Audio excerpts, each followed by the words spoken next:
विवाहापूर्वीच घरातून अचानक बेपत्ता झालेल्या काँग्रेस पदाधिकाऱ्यांच्या मुलामुळे अमरावती शहरात खळबळ उडाली आहे। 14 मे रोजी विवाह असलेला वैभव मोहोळ नावाच्या युवकाने 13 तारखेला सकाळी घर सोडले आणि अद्यापही त्याचा काहीही थांगपत्ता लागलेला नाही। काय आहे नेमकं संपूर्ण प्रकरण पाहूया आमच्या विशेष रिपोर्टमध्ये।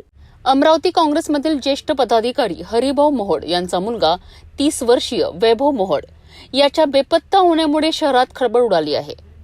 सूत्रांनुसार वैभवचा विवाह 14 मे रोजी होणार होता, मात्र त्याआधीच 13 तारखेला सकाळी तो कोणालाही न सांगता घराबाहेर निघाला। घरातून निघताना त्याने 2000 रुपये घेतले आणि काही वेळातच राजकमल चौकातील एका एटीएम मधनं तब्बल 40,000 रुपये काढून घेतलेत। त्यानंतर तो कुठे गेला याचा काहीही ठाव ठिकाणा लागत नव्हता।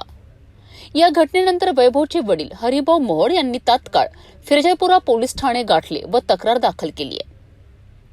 पोलिसांनी तांत्रिक तपास सुरू केला असून पोलीस निरीक्षक निलेश करे यांच्या मार्गदर्शनाखाली वेगवेगळी पथके वैभवचा शोध घेत आहेत।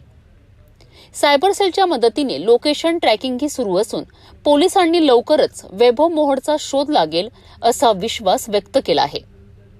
विवाहाच्या 1 दिवसाआधी घडलेली ही घटना संपूर्ण मोहोळ कुटुंबासाठी दुःखद आणि धक्कादायक ठरली आहे। विवाहाच्या आदल्या दिवशी बेपत्ता झालेला तरुण सुखरूप परतावा हीच सिटी न्यूजच्या माध्यमातून आम्ही प्रार्थना करतो। पोलिसांकडून तांत्रिक तपास सुरू असून लवकरच सकारात्मक बातमी मिळेल अशी आशा व्यक्त करतो।